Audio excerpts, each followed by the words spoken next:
What is a documentary? A documentary is where pictures are used or where people involved in real-life events are interviewed to show information about a particular subject. However, a documentary can come in many forms. 6 to be precise. Each documentary has its own characteristics that makes it unique and different from the other. Tongues Untied, a poetic documentary.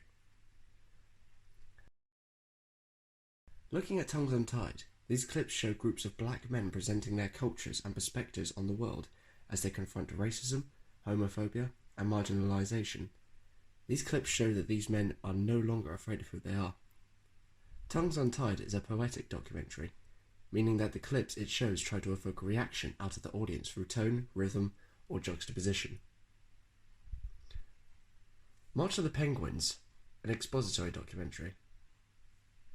Expository documentaries, which came out at the same time as poetic documentaries in the 1920s, have an argument or point of view for the audience narrated by an authoritative voice, such as David Attenborough or Morgan Freeman.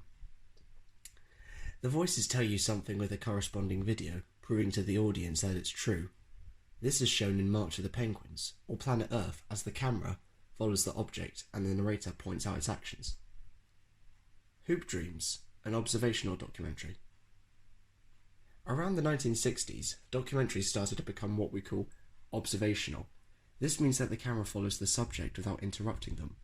This is shown in the trailer for Hoop Dreams, the story of 2 young urban boys from Chicago pursuing their dream of playing professional basketball, as we see them do from start to end. Paris is Burning, a participatory documentary. Around the time of when documentaries had observing without interfering, we got the opposite as well. Participatory documentaries have the person participating in an event with the filmmaker, usually in an interview. In Paris is Burning, it is about drag queens living in New York City. Man with a Movie Camera, a reflexive documentary. This one works quite differently. A reflexive documentary is not about the relationship between the filmmaker and the subject, but rather the filmmaker and the audience. As we see in Dziga Vertov's Man with a Movie Camera, shot in 1929, the shots of daily life in Russia are shown to us in complex and innovative ways, which really immerse us into this documentary.